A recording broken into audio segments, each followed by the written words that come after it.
bem-vindo à 12ª edição do programa Por Dentro da Magistratura, um projeto da Escola Superior da Magistratura de Mato Grosso que tem como objetivo conhecer experiências e condutas de magistrados a partir de situações pessoais durante a carreira e suas opiniões, com o intuito de transmitir tudo isso na forma de orientação ou recomendação a magistrados e magistradas.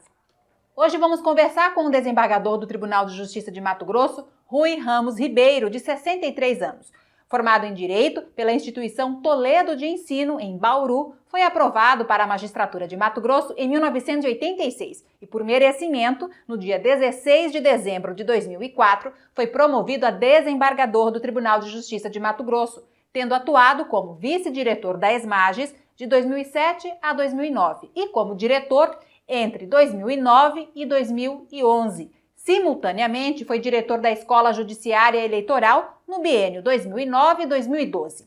Ainda entre 2009 e 2011, foi vice-presidente e corregedor do Tribunal Regional Eleitoral de Mato Grosso e, nos anos seguintes, 2011 a 2013, assumiu a presidência do TRE. Foi nomeado pela Corregedoria Nacional de Justiça como coordenador regional da região Centro-Oeste e Estado de Minas Gerais entre os anos de 2014 e 2015 e atuou como desembargador auxiliar da Corregedoria Nacional de Justiça no período de dezembro de 2015 a julho de 2016, por nomeação da ministra Nancy Andrighi. Presidiu o Poder Judiciário de Mato Grosso na gestão 2017 e 2018. É especialista em Poder Judiciário pela ESMAGES de Mato Grosso e participou do Simpósio Internacional sobre a Culpa e o Tempo no Instituto Jurídico da Faculdade de Direito da Universidade de Coimbra, em Portugal. Seja então muito bem-vindo, desembargador Rui Ramos. Muito grato, eu me sinto honrado de estar aqui, novamente na escola, e participando desse encontro, que para mim é muito festivo, para falar a verdade. Muito obrigado. Ok, está aqui conosco também o diretor-geral da ESMAGES, o desembargador Marcos Machado. Como vai, desembargador? Muito obrigado, Fernanda, a toda a equipe da comunicação e da ESMAGES. Uma honra e também um prazer receber o desembargador Rui Ramos Ribeiro. Nós somos conterrâneos, nós somos de Bauru, terra sem limites, estudamos na mesma faculdade de Direito, embora há uma distância enorme de capacidade intelectual e de experiência entre nós. É o meu professor em Direito Penal, Direito Processual Penal. E eu já vou começar lhe provocando, desembargador. Primeiro, porque há um registro da nossa história. Quando eu ingressei no Ministério Público em 94, isso tem 28 anos, Vossa Excelência já começou a ser convocado para o tribunal. Então, como juiz da capital, entre convocações, depois uma atuação como juiz de segundo grau e desembargador, que tem praticamente o tempo que eu tenho, que Vossa Excelência tem no tribunal, o tempo de carreira. E sempre conjugando essa relação com o magistério. Então eu gostaria de entender o que foi positivo, o porquê dessa escolha, sobretudo de aceitar as convocações que muitos juízes não aceitam, não se inscrevem, que hoje há um critério de voluntariedade do juiz. Antigamente era convocado, está convocado o tribunal. Hoje não, hoje tem uma inscrição, se obedece minimamente uma ordem de antiguidade. Mas com todo esse contexto de atuação de primeiro grau, convocação de segundo grau, sempre desenvolveu o magistério. Como é que se explica o porquê disso? Doutor Marcos, primeiro cumprimento o bauruense, embora palmeirense, né? Mas deixa de lado, eu vou brincar um pouco. A verdade é uma só. Em 93 eu vim promovido para Cuiabá de Cáceres, a terceira civil para a vara da auditoria militar, ou da vara militar, aqui de Mato Grosso, que era funcionava na 13 de junho, 93, agosto de 93. Em 94, querido, né, e admirado desembargador Mauro Zé Pereira preparava-se para se aposentar e tirou uns meses de licença e eu acabei sendo convocado no lugar dele. Imagina só, né? Você ser convocado para trabalhar numa Câmara no lugar do desembargador Mauro Zé Pereira. Não é trabalho fácil, ainda mais como mencionado, havia que se conjugar, né, a vara, qual você era titular, e ao mesmo tempo, por uma questão até, vamos dizer, descendência da minha mãe, do magistério, né, de uma tendência, nós iniciamos na Unic, no curso de graduação, e na escola do Ministério Público, né, que havia um curso preparatórios ali, e nós conseguimos fazer essa acomodação, vamos dizer, que não é nada fácil de se realizar, e você manter sua vara em andamento, manter a Câmara em andamento, as reunidas em andamento, e à época o Pleno, né, que era para os três, né, para os 3 órgãos que você tinha como um só. E para quem ainda tinha uma magistratura bastante inicial, vamos dizer. Um prazer enorme, um reconhecimento enorme, mas que me custou muito trabalho, mas vivíamos uma magistratura um pouco diversa, não uma magistratura essa mais atual, que especialmente depois do Conselho Nacional de Justiça, enfim, depois de 2004. Não era uma tarefa muito simples, mas era um tempo seguinte que a gente podia realizá-las todas em conjunto. E depois, aos poucos, foi se, vamos dizer, foi se afunilando, foi se dificultando bastante essa conjugação. E o tribunal já passou a fazer o afastamento do magistrado da vara para que se pudesse ser acolhida também, ou acolhido pela assessoria do desembargador que você estivesse substituindo. É isso? Então, aos poucos, já foi nos fornecendo uma certa possibilidade de uma estrutura ainda temporária, mas que, obviamente, nos auxiliava muito. E assim, desembargador Marcos, e a todos, eu fui sendo convocado em 94, 95, 96, 97, 98, 99, 2000, 2001 fui assessor de corregedoria, e ainda o juiz eleitoral aqui, nós tínhamos várias zonas eleitorais aqui, hoje está remodelado, mas tínhamos várias zonas eleitorais. Fui juiz da então, da 50ª, depois da primeira eleitoral. Era o dia inteiro, todos os dias, trabalhando com processo nos fóruns ou então nos gabinetes eleitorais que nós tínhamos. E havia uma satisfação muito grande. Me permitia uma satisfação de me sentir útil, como sempre, enfim, formado meu caráter nesse sentido, né, minha educação toda nesse sentido dos meus pais. E eu não tenho assim nenhuma dúvida de que faria tudo outra vez, né? Se fosse recomeçar, iniciaríamos da mesma forma, passamos pela escola, enfim. Vossa Excelência é um exemplo de juiz operativo, mas de juiz estudioso.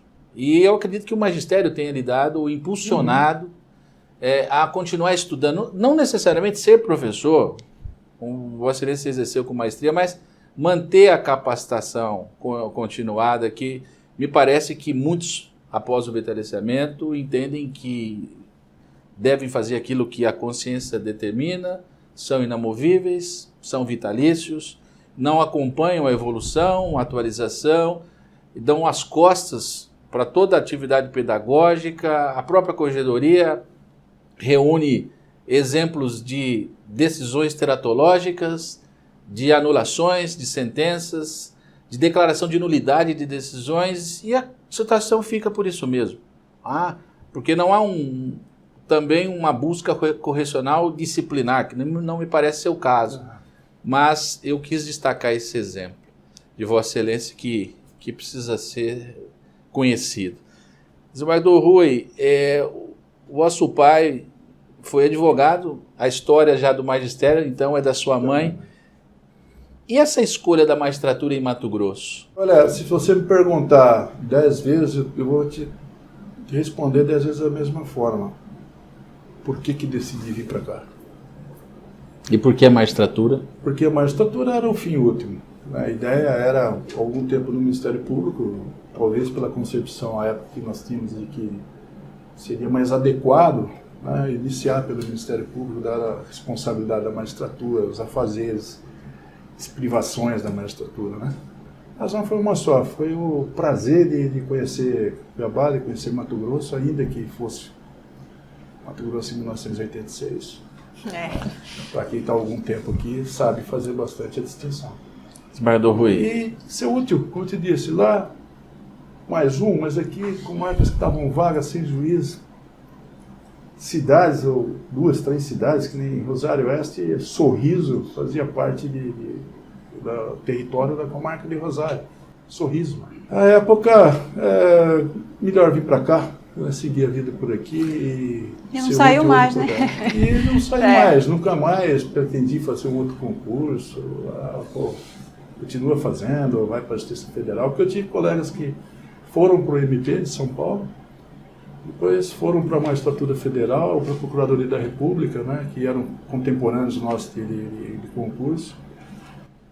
Mas eu não. Mas que bom que Vossa Excelência ficou, e eu gostaria de, nesse contexto de ter permanecido, falar da escola. Vossa Excelência foi um dos diretores, momento até de se instituir uma nova preparação ou formação inicial e capacitação, e aí eu chamo a atenção, insisto, né, como é importante tê-lo como exemplo, mas também a sua passagem, e foi sucessiva, né? Presidência do TRE, presidência do TJ, e a sua visão desse juiz de ontem, quando administrador, quando gestor da Justiça Eleitoral e da Justiça Estadual. Isso. A magistratura, a escola nossa, o desembargador Márcio Vidal, obviamente tem história também aqui dentro, longa, né? Nós começamos em 2007, 2006, nós começamos a olhar, sábado de manhã, o desembargador Márcio, eu, fomos alguns sábados, como que nós íamos fazer para tornar um órgão, ter uma dotação para que viesse direto para a escola, para que a escola pudesse se desenvolver, qual modelo, como buscar, qual que nós, onde algum estado, algum tribunal, algum judiciário já tivesse, não eram muitos. Então, assim começou a SMARS mesmo para valer. Tanto é que você observou que eu fui vice dele, e depois ele foi meu vice. Por quê? Porque nós dois tivemos uma destinação, uma tarefa, uma missão de fazer, olha, vamos estruturar isso aqui. Esse exemplo de vocês é que eu tenho incutido no tribunal para que haja um plano estratégico. Isso. O vice precisa assumir a diretoria e para que haja continuação. O grande problema da escola que eu detectei foi a solução de continuidade. Não há memória na instituição. Você tem que ficar resgatando acontecimentos e eu espero que nós possamos ordenar isso. Qual foi a nossa ideia de fazer isso? Não houve oposição, né? Nenhum colega se opôs. A ideia era essa, realmente. Nós precisamos ter uma estrutura de uma escola mesmo da magistratura, de formação continuada, não mais naquele modelo como nós tínhamos na AMAN, que nos foi muito útil, obviamente, nos serviu muito tempo, mas os tempos já não eram mais aqueles, né? Então, essa evolução ela teria que ser feita. E todo começo, Marcos, é sempre dramático, né? Então, também nós estávamos tateando um pouco para ver até onde que nós poderíamos chegar com a ideia das SMARS, né? Nós não tínhamos aquela total certeza até onde nós poderíamos ir. Não era como hoje, tão nítido, né? Tão transparente. Era algo meio duvidoso, havia muita dúvida ainda de como seria, até onde poderia ir, se nós teríamos dificuldades de compreensão, se nós poderíamos alcançar público externo, se deveria ficar só realmente destinado aos magistrados, enfim, era uma série de dúvidas que nós tínhamos e também não tínhamos muito onde procurar, não, na época, né? E daí o pensamento, que vai ao encontro vosso no sentido de, olha, o Márcio ficou 2 anos, fiquei 2 anos, então agora a gente inverte, depois a gente troca, e a ideia era sempre, possivelmente, ter esse tipo, porque 2 anos, você sabe, a administração de 2 anos... Não é para nada. Quando você vê, exemplo disso é o TRE. Você já chegou 1 ano e meio depois dos últimos 6 meses, vamos dizer assim, quer dizer, você mal consegue sufocar aquilo que estava... Em tempos de pandemia, parece que fica mais difícil ainda, né? Fica com toda a dificuldade, porque o contato, né, o trato presencial ficou bastante prejudicado, né? Guarda Rui, eu queria fazer um resgate aqui. E ele me conjugou, não te cortando, ele me conjugou a parte do Tribunal Eleitoral, E eu acabei tendo que, na época eu estava aqui na diretoria, Ah, eu estava acumulou? lá como presidente Acumulou lá do TRE, e passamos com algumas dificuldades lá, e eu tive que ficar vindo aqui e vindo lá. Sorte que tinha, né, colegas no conselho, né, que nos ajudaram bastante, enfim, foi possível a sequência. Eu queria falar um pouco do TJ nesse contexto de biênio, né? Porque o que nós temos observado é que não há, e aí vem uma crítica e o reconhecimento do que o nosso vizinho ao lado faz diferente, que é o Tribunal de Contas. Que ele tem um plano estratégico para 8 anos. É uma coisa, algo muito interessante do ponto de vista de gestão eficaz. Nós não temos nas sucessões um casamento que vem dar continuidade à gestão que está em exercício e nem à programação futura. Eu queria o seu testemunho quando assumiu o tribunal. Essa questão de assumir sem conhecer, acredito eu, todas as nuances, todos os acontecimentos e aquilo que realmente foi possível e aquilo que ficou no sentimento de não realizar, ou seja, uma relativa frustração. Ocorreu? Claro, Marcos, claro que sim. Começamos a observar, temos o quê? Temos 2 anos para trabalhar e temos uma série de problemas que, além daqueles que nós temos no planejamento, nós temos aqueles que são trazidos pelo Conselho Nacional de Justiça, enfim. Nós tínhamos situações de construções de fóruns, de ampliações de fóruns que estavam já há algum tempo exigindo uma solução, até para a questão de custo, para você poder continuar, para você poder reformular, refazer parte, muitas vezes, daquela construção que não mais iria nos aproveitar, como era a época, né, já tinha algum tempo que estavam paralisadas, como Barra do Bugres, por exemplo, né, Várzea Grande, por exemplo, situação dificílima para os nossos colegas. Entramos por esse lado, para que fosse dado andamento àquelas obras paradas. Outra coisa, nós entramos que achamos o mais premente possível, avançar muito na parte de TI, porque realmente o desembargador Paulo da Cunha tinha feito um trabalho anterior puxadíssimo, mas são 2 anos, não se consegue. Aquilo ali que ele preparou, né, uma infraestrutura, vamos dizer, daquilo ali, nós entramos realmente de sola em sola, mesmo para valer. Trocar cabeamento, para trocar junto às empresas a velocidade, que era alguma coisa horrorosa, para admitir, acolher melhor o PJE, né, dentro dos nossos equipamentos, com a troca. Temos a parte que nós não temos ainda a carreira de TI, que é isso, e realmente, na época, isso também nos afligia, mas em 2 anos eu não tinha como, e eu precisava colocar o PJE e andamento, tinha que fazer ele funcionar. Então, o que nós fizemos? Contratamos pessoas que não foi um preço barato, realmente. Equipamento, trocamos a parte de ligações, junto à empresa que iria nos fornecer esse serviço, um trabalho muito duro de velocidade, de presteza, para que nós pudéssemos ter. Então, você tem uma série de pontos, quando você olha itens, que você, quando percebe, você já está no terço final. Mas o que eu quero lhe chamar a atenção, para deixar registrado, são 2 pontos. Primeiro, hoje o PJE é uma realidade, o teletrabalho, o CNJ passou pelo tribunal recentemente, é irreversível, e me parece que o tribunal construiu muito na sua gestão, na gestão do desembargador Rubens, Orlando, Paulo da Cunha. E me parece que nós precisamos pensar numa desmobilização. Só para Vossa Excelência ter um exemplo, hoje, se o fórum de Várzea Grande for entregue, inaugurado, passa-se de R$50 mil a conta de energia para 200. E eu estou falando de um exemplo.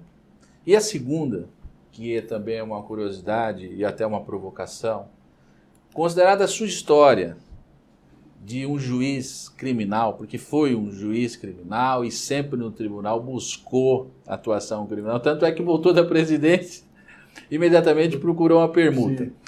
Sobre a especialização, que na sua gestão nós tivemos exemplos de especialização de varas. Eu queria a sua resposta, dentro da sua experiência, a sua passagem no tribunal, sobre esses dois aspectos. Hoje, a estrutura física do Poder Judiciário e esse rumo pela especialização, o juiz especialista. Doutor Marcos, assim, a estruturação que nós tivemos que fazer, ela foi absolutamente necessária, porque não havia mais como manter o acolhimento dos servidores e de público que tinha que ir, por uma razão ou outra, as audiências, enfim, compareceria lá por motivos outros. Mas e o PJE hoje possibilitando o trabalho, inclusive, em outro local? Sim, sem dúvida alguma. Aí vem essa grande colocação. Olha, nós precisamos imaginar que o PJE eu não preciso nem instalar. Efetivamente, mas certamente você vai precisar de espaço para as outras atividades. Porque, no mínimo, você vai ter que aumentar, para o teu PJE, você vai ter que aumentar o teu parque de informática, você vai ter que aumentar equipamentos, você vai ter que acolher técnicos. Você tem uma outra atividade que vai exigir também espaço. Do STJ, é que eu digo, se falava também que era absurdo e eu via lá bastante acanhado, ainda que... O senhor está dizendo, então, que mesmo com a possibilidade da gente continuar trabalhando em home office, esses espaços vão continuar sendo úteis, né? Sempre você vai ter utilidade. Por exemplo, quando se faz uma construção de um prédio, por exemplo, que foi feito de estacionamento, aquele prédio de estacionamento que foi feito ali do tribunal, hoje, salvo engano, já está sendo praticamente pronto com uma usina de energia solar ali em cima daquele prédio. E outra, aquele prédio ele é preparado, que se você quiser fechar e ocupá-lo, você não precisa mais ele, você ocupa ele para outras coisas, porque ele tem passagens para condução de cabos, etc. Ele fecha rápido. De alguma maneira foi construído para o futuro, né, desembargador? Você pensa em termos de futuro. O fato é que nós precisamos acolher público. E acolher público significa, ao contrário do que muitas vezes nós lemos, que cidadania é a questão de votar, a questão da democracia, votar nos seus representantes, etc. e tal, me parece que civismo, democracia é você ter acesso aos direitos que você possui na tua Constituição e na lei. Eu tenho que ter acesso àquilo, senão não tem cidadania. Vereador, eu concordo, mas eu acho que nós precisamos de uma reflexão maior, porque hoje o acesso é digital, né? Sim. Sujeito por telefone a qualquer instante, de qualquer lugar, e há um custo de energia fóssil, há um custo de geração, se não produzida a própria energia, há um custo de manutenção, há serviços terceirizados. Eu lhe provoquei na condição de gestor, né? Mas eu acredito que o tribunal tenha que fazer uma análise, um diagnóstico do tamanho que nós estamos hoje em termos físicos. Isso eu não tenho. Isso é verdadeiro. O problema é que nós temos que garantir acesso da população ao judiciário. E se não investirmos neste, vamos ter que investir no outro. Seguramente. A economicidade, desembargador, é que me preocupa, né? Porque a conta vem. Tá? E o orçamento, a cada momento, você não tem muita margem. Por exemplo, hoje nós estamos vivendo uma postulação injusta dos servidores. Né? O Estado que mais produz grãos está lá em 18º em termos de remuneração dos servidores do Judiciário, abaixo, inclusive, dos próprios servidores do Estado. Legislativo e executivo. E uma outra questão, instalação de varas, que é onde eu quero lhe provocar, porque na sua gestão, Vossa Excelência recepcionou as nossas ideias e instalou varas especializadas. Nós precisamos de varas regionais. O crime organizado tomou o norte do estado e a região de fronteira já estava e se agravou. Nós precisamos entender, a meu ver, que a jurisdição civil, ela pode, sobretudo que envolve direito disponível, ser tratada numa estrutura por teletrabalho. Não tem audiência, nós não temos necessidade alguma de produzir provas ali. Praticamente envolve direito documentado ou questões que são só de direito. Ao mesmo tempo, concordo que nós precisamos ampliar os serviços dos métodos alternativos de jurisdição, buscar mais acordos, composição civil, transação penal, acordo de não persecução penal, e nesse ponto a expertise, que eu estou visualizando como o equilíbrio financeiro do tribunal. O que você tem a me dizer sobre isso? Realmente, nós tivemos instalações de varas, nós tivemos em Rondonópolis, enfim.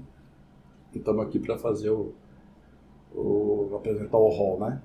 Mas realmente nós tivemos que atender por um motivo que me parece bastante óbvio. Não sei exatamente qual seria a razão, mas a grande preocupação da grande maioria dos tribunais sempre foi a jurisdição civil.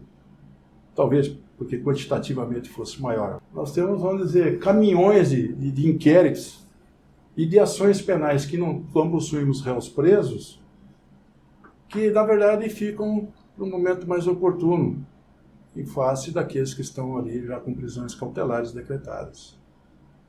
Não é porque nós temos pouco, é porque nós temos engarrafamento de inquéritos policiais, porque não se desenvolve como deveria ser adequadamente. Em sequência, como temos menos varas criminais, temos uma capacidade menor de desenvolver persecuções penais, sejam com réus presos cautelarmente, provisórios ou não. Porque aqueles que não estão presos cometeram crimes também e, portanto, deveriam ter a resposta penal no momento adequado. Não obstante, por não estarem presos, o ser humano é um ser humano, o ser humano tem limite, o juiz tem limite, o promotor de justiça tem limites. Então eu fico com esse número de processos ou de inquéritos sem andamento, por quê? Como eu tenho poucas varas criminais, no meu ADV, ao mesmo tempo eu tenho pouco efetivo em delegacias de polícia. E ao mesmo tempo eu tenho poucas sentenças para aqueles que especialmente não estão presos. E por conseguinte, a justiça criminal está severamente adoecida. Eu ia falar, não, eu vou instalar o máximo possível de varas criminais, varas regionais para crime organizado. A tentativa que foi feita aqui em Cuiabá de alcançar o estado inteiro, a 7ª vara, né, se não me engano, ela foi válida para que nós percebêssemos que, olha, isso aqui hoje não dá mais. Aquele tempo lá, ainda poderia ter, assim, estava com a garganta fora, a boca fora d'água, mas já estava ruim, mas a tentativa, né, buscar até a expertise, vamos instalar aqui, pessoas que você não tem mais. Então, quanto mais varas penais eu instalo, mais celeridade, ou menos demora eu dou aos processos, inclusive daqueles que não estão presos. E, por consequência, eu dou efetividade, eu dou a resposta estatal. Então, por isso eu posso esperar a finalidade da pena. Se eu não tenho esse nível de trabalho, porque eu acho que a justiça criminal talvez, não sei nem o que dizer, na verdade, ela é extremamente importante, especialmente nos tempos que nós vivemos hoje. Então eu preciso ter a justiça criminal em qualquer que seja das comarcas o melhor possível. Por quê? Porque aí, mais varas, eu tenho mais um promotor, pelo menos. E esse promotor vai buscar junto à judiciária civil e vai buscar lá as soluções daquele processo. Enquanto eu não tiver e ficar chegando, eu não tenho como, porque eu sou humano, naturalmente, entre aspas, quem está ganhando é o delinquente que está lá, fora das garras, fora da atuação da justiça. E eu só estou fazendo o quê? Não tenho efetividade. Se eu não tenho efetividade, eu não tenho caráter de prevenção. Esse é o problema. Eu não tenho aquele sentido de prevenção geral que a norma penal incriminadora promove. Desembargador Rui, nós temos aqui uma identificação de Vossa Excelência há muitos anos como um juiz criminal com rigidez. Rigidez na responsabilização e também no apenamento. E há um crime, que é o crime de estupro, que há, até eu diria, uma posição intransigente de Vossa Excelência no tribunal, no sentido de um posicionamento e não ter outras alternativas ou relativização. Eu queria entender o porquê, esse seu pensamento e também, aproveitando essa linha jurídica ou processual das nossas indagações, também ter a sua avaliação sobre as razões que motivam, que permitiriam, dentro do conceito de motivadas razões, para o ingresso em domicílio. Nós hoje temos uma posição muito clara do STF de ter uma investigação prévia, algo que justifique, mas o STJ, a meu ver, está dando uma interpretação mais rigorosa ainda, ou seja, em situações como o sujeito estar na rua com drogas, o sujeito, inclusive, fugir, não respeitar a ordem de parada, o sujeito ter uma situação em que ele está com pequena quantidade e informa que tem mais na casa, tudo isso está sendo desconfigurado, descaracterizado e os autos de prisão em flagrante anulados. Eu gostaria da sua posição a respeito desses 2 pontos. Procurador Marcos, a especialização do juiz especialista, que eu não consegui responder, é vital. Eu não vou ter que trazer clichê, mas é vital. A única forma que eu entendo a justiça é você saber adequar o acadêmico ao concreto, ou seja, trazer lá de cima da ideação, enfim, falando, não, tem que aplicar para a minha população no tempo que eu vivo hoje. Porque eu tenho que saber fazer essa transposição. Senão, não estou criticando ninguém, mas senão eu vivo num mundo de ideações. Ele é excelente, o lado acadêmico é excelente. E como você ficar sem? O juiz tem que estudar. O juiz tem que saber fazer a leitura do que está ocorrendo no mundo jurídico e no mundo social extrajurídico. Eu preciso saber, como se disse há muito tempo, o juiz tem que ser o homem do tempo dele. Ele tem que viver o tempo dele. Eu tenho que trazer isso para o lado do chão, ou do chão de fábrica, muitas vezes como se brinca, trazer para o concreto.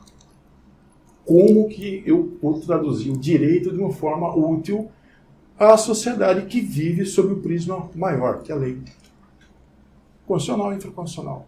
Essa é a única via de convivência nossa que, especialmente hoje, que se suportaria. Caso contrário, eu não sei para onde que nós podemos caminhar. E como o juiz tem que ser especialista? A justiça tem que ser especializada. Efetivamente tem que ser sempre especializada. Tem que buscar perfil de magistrados para a área A, para a área B da magistratura, enfim. Meu irmão tocou em 2 pontos. Né? O ponto da questão dos crimes sexuais, especialmente o estupro, a questão de certa intransigência de minha parte com relação a determinadas situações que muitas vezes se busca na ideia do distinguishing, enfim. Todos nós que estamos assistindo isso aqui sabemos do que se trata. Não vim aqui para ensinar. Obviamente não teria nada a ensinar, mas eu digo uma coisa. Aqui, nessas situações que nós vemos meninas de 12 anos, 11 anos, envolvidas em atos, ou enfim, em fatos ali, em eventos que são de natureza sexuais. A pergunta que se faz você, menina de 12 anos, 11 anos de idade, o que você imagina? Poxa, eu imagino assim, nós, homens e mulheres de 12 anos, 11 anos, estamos dentro de um vulcão de hormônios, sob o ponto de vista, enfim, inclusive sexual.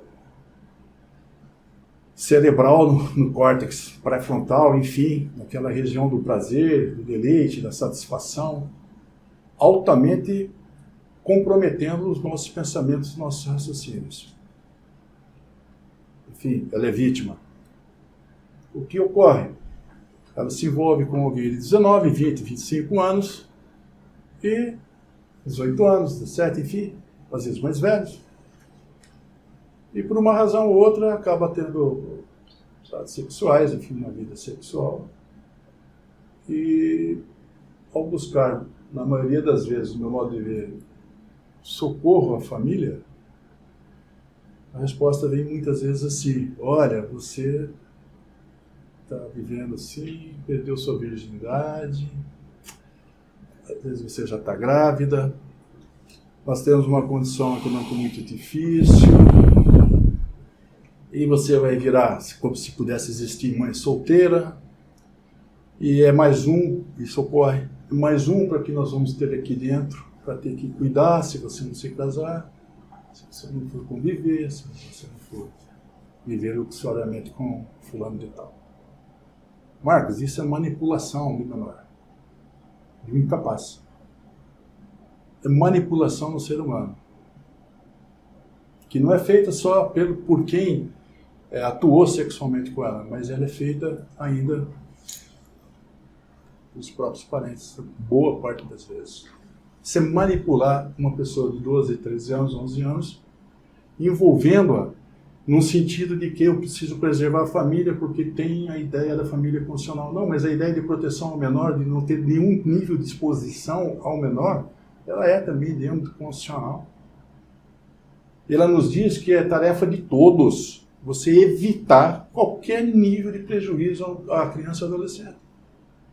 Pelo contrário, quando eu digo isso e vou buscar no Código Penal, eu estou buscando nas figuras que estão, inclusive, quando você falava da questão dos alimentos, mencionava um exemplo que foi argumentado com você, ela decorre, no fundo, exatamente disso. Eu preciso deixar de permitir que ocorram fatos que envolvem esses menores e que, na verdade, formam uma família, entre aspas, originária de uma infração, de um delito, cuja hipótese de casamento do ofendido com terceiro, etc. e tal, como instintivo de punibilidade, foi retirado, excluído do artigo 107 do Código Penal. Essa possibilidade não existe mais. Porque eu trago para a pessoa envolvida, e normalmente é a mulher, uma condição de como se ela tivesse como papel social, nessa situação, é isso que você tem que fazer, formar família, etc, etc, etc. Você tem que viver. É o adulto manipulando o direito de uma pessoa do sexo feminino que teria outros pensamentos ou poderia ter outras opções para trabalhar na vida e desenvolver a satisfação do seu eu próprio como detentor de direitos e que está sendo coartado pelos maiores no sentido de que, olha, é melhor você casar, porque você vai ficar, olha, sem ninguém, está com filho, você não é mais virgem, isso não é tão importante, mas nessa hora, carrega-se para que faça o quê? Atenda, case-se. Isso é pura manipulação de uma menor de idade, cuja tua própria Constituição vai te dizer, não é possível ser feito isso, até porque ser solidário com o direito da criança e do adolescente, mantê-los. Por isso eu vou extinguir do artigo da extinção de punibilidade, eu não vou permitir mais o casamento para evitar a pena, como estava no Código Civil, eu preciso excluir isso, eu preciso botar um marco final, eu não posso abrir vazamentos. Eu não posso abrir vazamentos, porque é uma manipulação que se faz com a vida de uma pessoa de 12 anos, 11 anos, 13 anos de idade. E eu preciso botar um marco nisso, eu preciso colocar um fim nisso, e começar de um zero e falar, olha, isso aqui tem que ser assim, eu não posso mais ficar abrindo exceção, por quê? Flexibilização, valores, sobre todos os anos, valores sociais, uma flexibilização absoluta, baseada ou encaminhada, suporte, no puro prazer, no puro hedonismo. Crianças são vítimas e adolescentes são vítimas disso porque a ciência mostra, cara, o estudo que é feito, a questão cerebral, a questão da capacidade de se defender por entender o significado daquilo que ele vai realizar. São pessoas que precisam de uma proteção. No instante que eu começar a flexibilizar tudo isso, eu vou começar a continuar a ficar com o Brasil como um dos maiores países do mundo que há gravidez juvenil, que ocorre numericamente gravidez juvenil altíssima. É se perguntar, a mulher, o grande interesse dela na vida é ser o quê? É ser procriadora? Irmão, não é possível. O avanço, né, espetacularmente na questão, o Brasil foi bem, Mato Grosso também sempre foi muito bem. A questão da violência doméstica aí, a dona Chalma Lombardi Cato, me recordo quanto que nós viajamos em 2006, 2007 pelo estado, fazendo palestra, e fui junto com ela algumas vezes, para traduzir o significado disso tudo. Quando eu entro na questão da gravidez infanto-juvenil ali, parece que há uma preocupação na crítica. É só a minha posição, que até você falou que é um pouco de intransigência. Não, eu preciso botar um marco final nisso. Eu não posso ficar permitindo mais vazamentos. Não, por causa disso, por aquilo. Não, não. Isso é manipulação do sexo feminino da criança, do adolescente feminino. E outra, essa é a grande verdade. O pai e a mãe, se a filha ficar grávida, é do avô, se queira ou não queira, são dos avós, a responsabilidade de manter a subsistência do neto, porque é filha da sua filha, ou é filho da sua filha, enfim. Eu tenho que ter esse trabalho. É dos avós, por quê? Porque a Constituição exige que, com relação à criança, haja proteção integral. Eu não posso ter exceções desse porte. Então, essa é a razão efetiva do objeto. Agora, compreendo, tanto é que eu tenho feito a ressalva. Olha, eu entendo assim, mas o tribunal pensa... Mas, Bardo, é muito importante essa posição, que não é pessoal, né? Ela tem um cunho, inclusive, de filosofia de vida, de razões espirituais, né, dentro da sua convicção cristã. Então, isso é muito importante. Eu gostaria de encerrar esse nosso bloco aí jurídico, que até a Fernanda tem uma indagação também para fechamento do nosso programa, sobre essa questão das razões, justas razões ou motivações que justificam o ingresso. Porque Vossa Excelência também tem um cuidado muito grande com a inviolabilidade do domicílio. Marcos, assim, é crime, nós temos a concepção no artigo 5 de direito fundamental, de proteção ao caso, asilo inviolável, junto sem terra, toda aquela ideia de proteção entre a chuva, o frio, a poeira, mas não entra o rei. Se eu não autorizar, viríssimo, necessário, imprescindível para a nossa vida, não se pode transformar um estado em estado policial. Não é assim. Mas as coisas têm que ser feitas com um certo sopesamento. Por quê? Porque o artigo 5, ele nos diz na Constituição, acho que é inciso 11, se estiver errado, basta a gente ir lá conferir. A casalzinho inviolável, né, lá do poder sem autorização, e diz assim, se for durante o dia, por mandado judicial. 10. Mas antes disso, ele nos disse assim, salvo em flagrante delito, desastre ou para prestar socorro. Esse eu não tenho necessidade de mandado. Eu não tenho necessidade de mandado. Não há exigência de mandado. Quando você olha do Código de Processo Penal, ele vai falar da busca pessoal, da busca domiciliar, ele fala em fundadas razões ou fundada suspeita. Fundadas razões ou fundada suspeita. Limitando o que é o mau uso da autoridade. Que é o abuso da autoridade, o abuso é um mau uso da autoridade. Estou limitando. Olha, eu preciso de fundada suspeita. Isto. Claro que eu preciso do mandado, especialmente se for durante o dia, ressalvada 3 situações. Em flagrante delito, prestar socorro. É ali eu encontro o divisor de águas. Quando eu tenho fundadas razões, não há mais lar a ser protegido. Há uma situação de flagrância que merece uma prisão. Eu desvirtuei toda a ideia do lar. Ah, mas eu moro ali. Não, mas ali não moro. Ali você é um local onde você realiza crime. Lar não é local, asilo inviolável para realizar crime. É muito diferente, porque senão eu vou ficar sempre preso à necessidade de ter que motivar judicialmente para buscar onde eu não vou encontrar mais nada, porque já se passou o momento. Então imaginemos que alguém pede socorro do teu vizinho, socorro, está me matando, podia ser estar me matando, tirar o sarro, de tanto você rir, de brincadeira. Alguém imaginando aquilo ali, o que eu faço? Não posso sentar, então vou ter que pedir lá para o juiz. Se estiver matando realmente, já era. Já. Essa cognição que se tem é uma cognição fundada em suspeita, em razões que são ponderáveis a qualquer do povo, não é só o magistrado que está sendo interessado a isso, porque quem presta socorro não são exatamente os agentes do Estado que realmente fazem isso. Os particulares fazem isso, quando você tem uma prisão cautelar, uma prisão em flagrante, qualquer do povo pode realizar. Olha, como é que qualquer do povo vai saber delimitar exatamente o que é estado de flagrância, se ele não tem conhecimento jurídico nenhum? Ele vai pela concepção leiga. E ele não pode ser acusado de nada de especial se efetivamente, na situação de fato, entendesse que estava ali numa situação de flagrância de delito. Então, eu não posso levar a esse data velha, não posso levar, desculpa a expressão, mas eu não posso levar esse a ferro e fogo. Caso contrário, limitei completamente o particular de prestar um socorro, de realizar uma prisão, evitar um homicídio, por exemplo, um tráfico.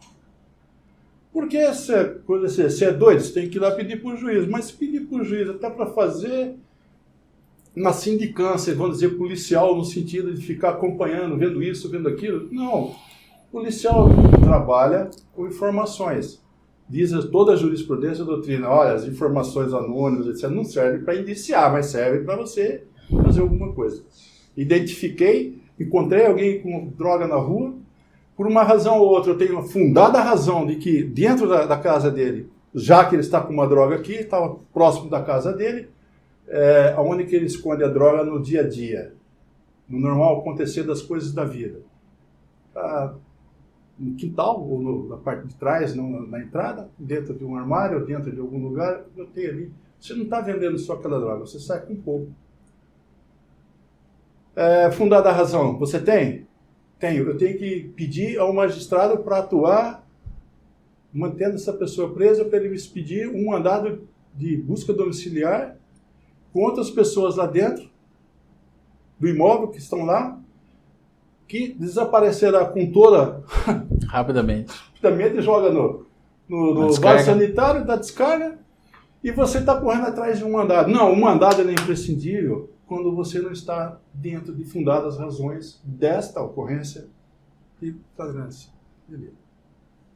Eu não posso ficar limitando a esse nível, porque senão o próprio particular, o particular pode realizar a prisão em flagrante e falar, você é doido, eu não sei o que é isso, não vou realizar. Eu vou lá primeiro falar lá pro delegado, para alguém para vir buscar, para arrumar uma ordem judicial para dar uma busca pessoal, porque tem que ter fundada a razão, eu não sei delimitar o que é fundada a razão, não vou me meter nisso aí. A população fala, se retrai, vocês se virem. Bom, bandido essa é uma retração que está ocorrendo, a polícia está recuando. O bandido A polícia tem dito, nós não estamos alcançando resultado algum e a criminalidade com certeza vai aumentar. Então, esse é um problema. Eu preciso colocar limite nisso, porque eu tenho que idealizar o meu direito consoante o tempo que eu vivo. Se eu não tivesse uma incidência, mas é o pequeno tráfico. Tá, mas o grande e pequeno tráfico, eles se retroalimentam, são siameses. Mas, Embargador Rui, essa é uma desconstrução da jurisprudência à lei de drogas. E eu vou só para encerrar, siameses, né? Que nós estamos esgotados nosso tempo. Vossa Excelência foi o desembargador que manteve, depois o Supremo acabou reconhecendo a inconstitucionalidade, que manteve e reconheceu que era necessário uma certa rigidez na concessão da liberdade provisória ao traficante. Ou seja, impedir que isso, pelo menos para que forçasse a conclusão da instrução e o julgamento. Mas essa foi um enfraquecimento, né? Até por conta de uma interpretação constitucional. Fernanda. Ok, vamos lá. A gente está chegando ao final do programa, mas eu tenho uma pergunta, digamos, mais leve, o senhor respirar, beber uma aguinha aí.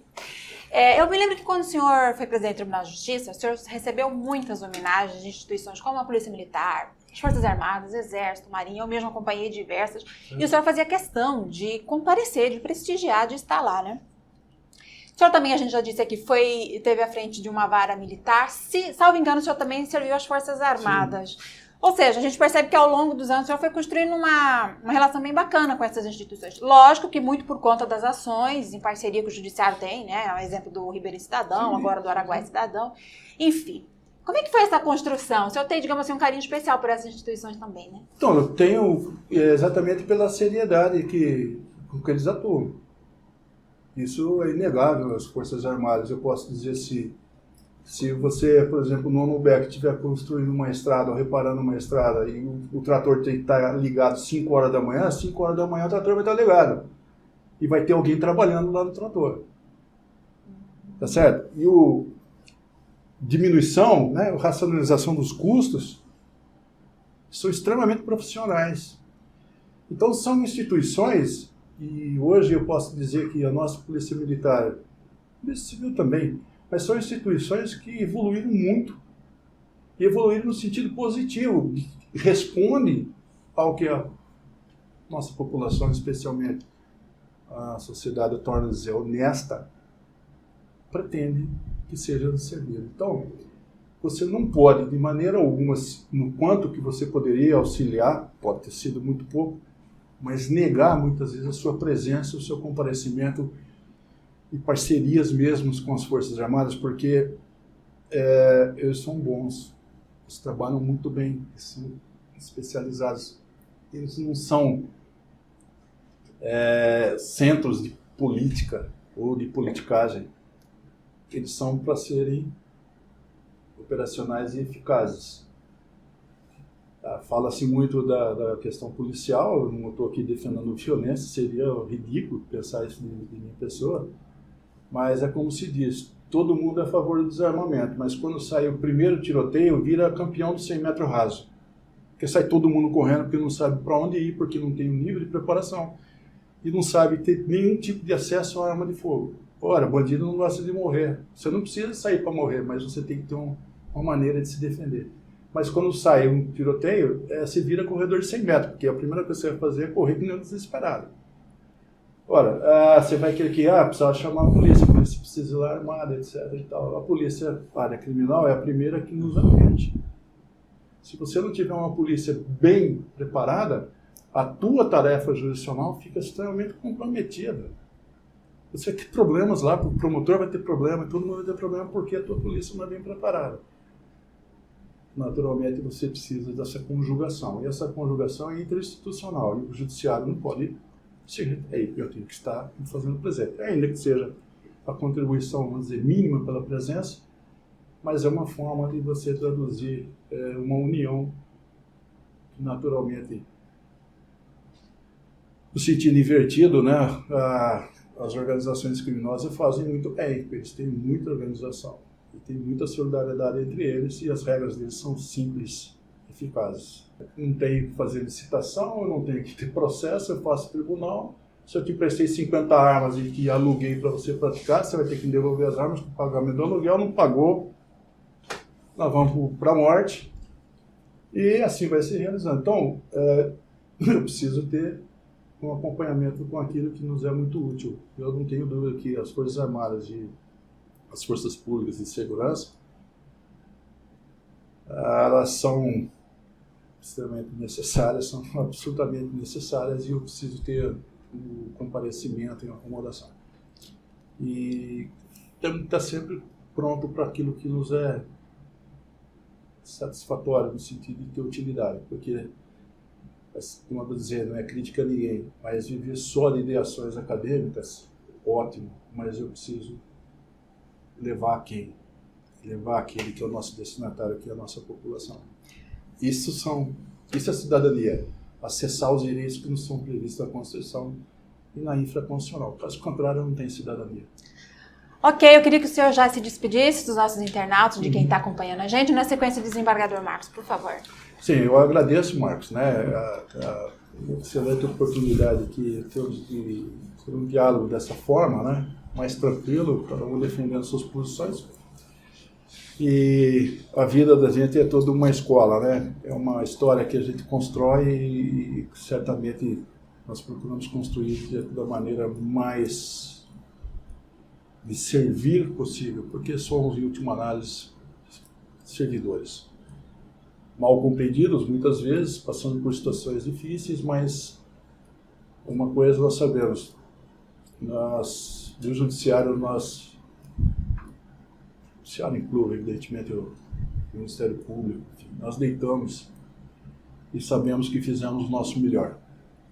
Isso nos conforta, porque uma hora da vida nossa, né, nós iremos para a forma de igualdade maior, a igualdade de que ninguém escapa, né? Que é a cisão da nossa vida. Essa é a hora que todos nós nos igualaremos. Nós iremos para a perda da nossa vida absolutamente iguais, bonitos, feios, ricos, pobres, bandidos ou bons, para a cisão da vida nós iremos nas mesmas condições. Ninguém ali vai ser diferente porque é bonito, ou porque é bem servido patrimonialmente. Isso daí, para mim, é o maior trabalho que eu poderia ter e satisfação, que nós fizemos sempre o nosso melhor. Erros e acertos, o ser humano é exatamente a essência disso. Meu querido professor Rui Ramos, meu agradecimento pessoal da escola. Eu tenho certeza que os seus pensamentos, suas assertivas serão de grande relevo a todos os nossos juízes e também a sociedade que nós também queremos alcançar, de compreensão, de aproximação do Poder Judiciário. A escola está em momento de júbilo, deseja tê-lo em mais outras oportunidades ou atividades acadêmicas. Meu agradecimento a todos os nossos colaboradores. Obrigada, então, aos 2 desembargadores, a você que ficou conosco até agora, a equipe técnica, e até a próxima edição. Tchau, tchau!